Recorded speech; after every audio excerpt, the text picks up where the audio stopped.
Hello everyone. आज हम nature versus nurture debate करने जा रहे हैं। हेरिडिटी और एनवायरनमेंट का म्यूचुअल रिलेशनशिप क्या है किसी इंडिविजुअल की डेवलपमेंट के ऊपर। जो दो वर्ड्स हैं नेचर और नर्चर। नेचर मीन्स अवर जेनेटिक डिटर्मिनेशन, मीन्स हमारी जो पर्सनालिटी ट्रेट्स हैं जो हमने इनहेरेंट किए हैं।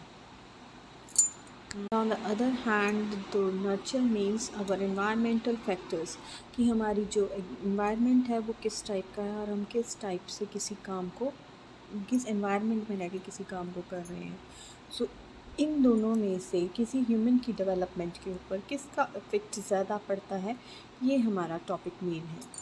Firstly, we discuss the influence of heredity on the development of individual. हम इसके फेवर में क्या आर्ग्यूमेंट्स देते हैं। सबसे पहला कि हम एवरीडे एक्सपीरियंस से ये चीज़ देखते हैं, बिकॉज लाइफ बिगेट्स लाइक होता है। सो जो इंटेलिजेंट पेरेंट्स होते हैं उनके बच्चे भी ब्राइट होते हैं। उनके मतलब उस इंटेलिजेंट पेरेंट्स के जो बच्चे हैं टेंड करते हैं कि वो ब्राइट ही रहेंगे। इसके अलावा biographies of the great man, इससे ही भी ये बात प्रूफ होती है कि जो इंटेलिजेंट पेरेंट्स हैं उनके बच्चे भी बहुत अच्छा करते हैं इन फ्यूचर।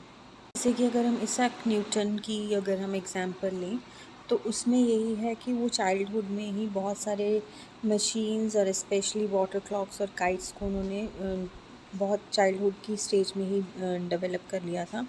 इसके अलावा सर वॉल्टर स्कॉट और जॉन स्टुअर्ट मिल जो है वो बहुत इंटेलिजेंट थे इन द फील्ड ऑफ पैराटरीज। इन शंकराचार्य जो बहुत फेमस इंडियन फिलोसफर हुए हैं, उन्होंने संस्कृत लैंग्वेज का जो लिटरेचर है उसके ऊपर मास्टरी ले ली थी at the age of 16।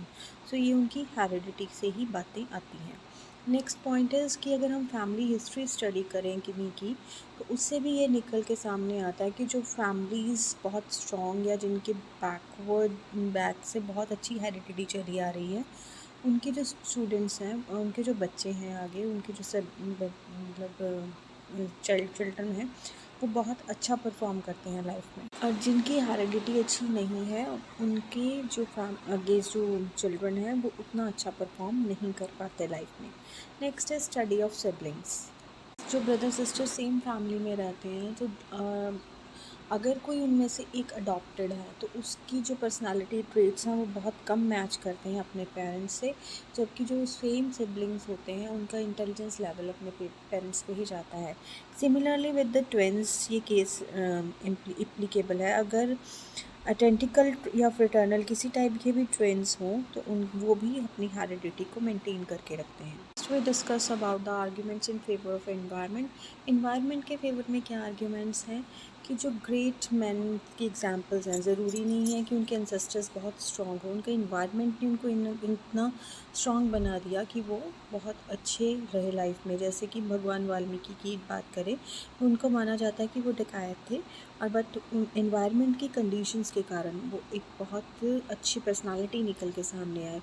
Similarly जो रामू वुल्फ बॉय की एग्जांपल दी जाती है कि उसको एक हर्ड ऑफ वुल्फ्स ने रेज़ किया था, उस वहाँ से वो मिला था, और जब उसको देखा गया तो वो बिल्कुल एनिमल्स की तरह ही बिहेव करता था।